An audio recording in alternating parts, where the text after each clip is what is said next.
Hey, what's up, guys? M1 here for part 2 of Mixing 101, specifics on vocals. Yeah, there's a lot of things I want to talk about, and I didn't get to it too much in the first video, but the second one we're going to talk about backing vocals, what I like to do, talk about backing doubles, panning for stereo spread, and just a bunch of different tricks. Okay, so let's get to it. If you're listening right now, you can tell that all that's left here is I don't have the solo in. I've got it out, and I've just got the background vocals, some nice little oohs with doubles. And I'll talk about what that is and how that helps your mix. And I've got all of them here.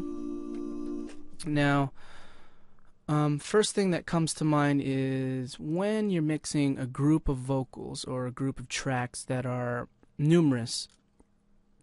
Well, let's talk about doubles. Basically, what a double does is when you have a harmony.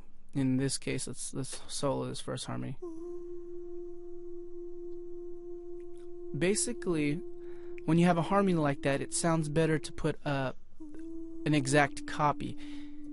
Now, when I say exact copy, I don't mean a perfectly exact copy. I mean, when you record it once, record it again, but as close as you can to that harmony. Do it exactly as you hear it, almost to where you can't tell that there are two performances. Now what you could do is you could put, a little off key there, but you can move these so that way one is panned slightly left and one is panned slightly right. See, as you could tell, what that does is it opens up the mid channel. You don't want too much of these pans. If you hold it down, you don't want too much of the pans, too much in the center. You want to reserve the center for your bass. As you can see here, these two bass tracks have them panned center. You can hear what it does right here.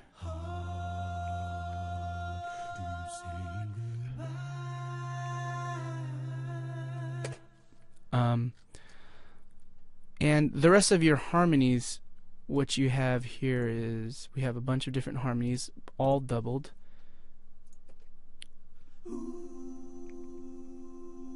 Got a nice harmony under here. So there's two vocals going on right now with two doubles. Each of them panned slightly left, slightly right. You don't want to go all the way, although you can. Some people go all the way out.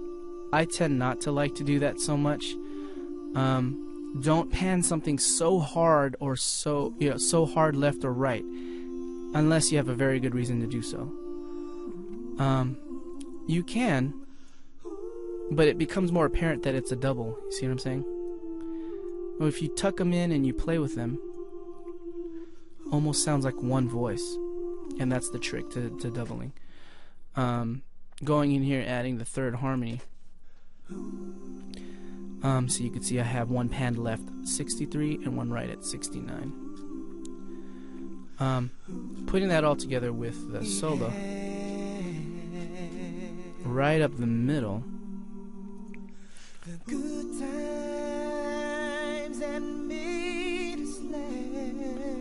So as you can see, as if I didn't pan these vocals left and right, now what's going to happen is it's going to crowd out that solo. It's not going to sound as good. And I'll just see if I can get a quick example of that right here. See how it's like it's less intelligible. So when you do your vocal doubles, spread them out. Look what's happening here. If you're wearing headphones and you could hear this, or great monitors, everything starts with great monitors, I must add.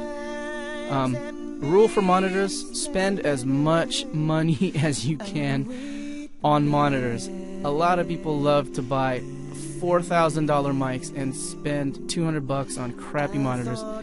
The best upgrade you can do to your studio is to buy monitors. Okay? Second only to room treatment. I will say this again and again and again.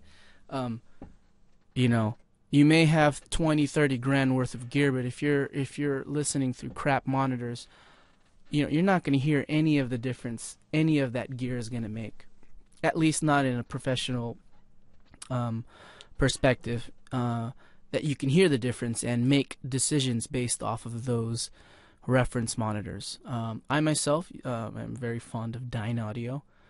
I use the 5A series at my home studio, and some of the other studios that I work in actually use the 15A and some of the larger mount-in-wall type of Dyne Audio speakers. Great line of speakers. Adams are great too. Mackies are okay. JBLs are okay. Spend as much money as you can on your monitors first, as much as possible, and you're going to hear the differences. Don't worry about the converters and all that for now.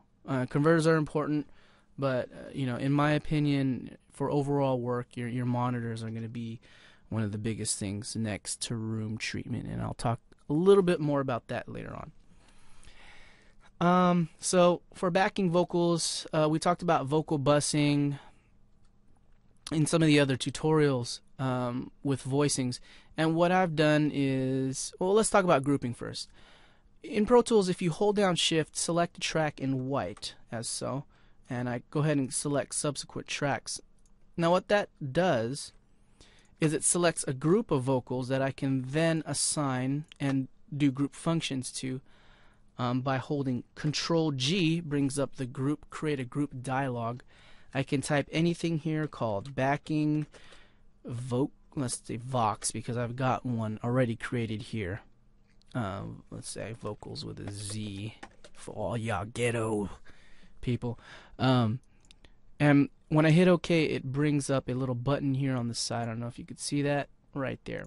Now what that does in Pro Tools is it enables me to, as far as mixing, this is one of the most helpful things you can do. You can group vocals, you can group drums, you can group keyboards, anything you want that you find yourself using over and over. In also complete choruses that you know that you want to cut and paste over. By selecting this button here, what it enables you to do is select multiple tracks at one time. Instead of dragging them all at one by one, you can go ahead and hit this group button, select all of your tracks, hit Control C, bring it any point in your song, click there, Control V, boom. You've got all of your vocals pasted right away, instead of doing this dragging game which takes hours, especially if you're working with a lot of audio. So that's a little bit about track grouping. All my vocals are, with exception to the bass, are bused to a bus called BG vocals, and we talked about setting up your I/O and your buses more intelligibly so that you know where you're sending them. Basically, BG vocals is a bus I have created and sends it to a auxiliary channel called BG vocals with the input set as also BG vocals. Basically, I have the high harmonies, everything except the bass, because I want to process that differently. I have sent all of these vocals to a compressor and a EQ,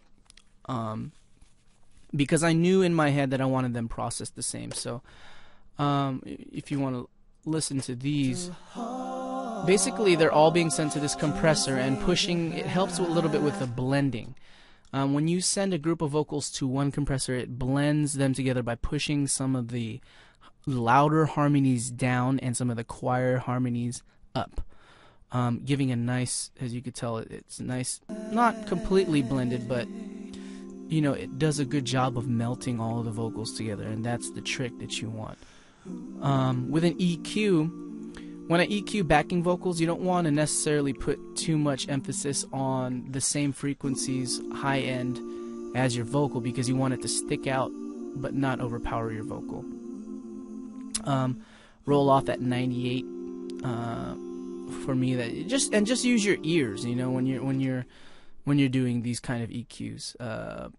Yeah, so I guess that's it. I think I'm running out of time here, approaching my limit, but I hope you guys enjoyed that one, and I'll talk to you guys later.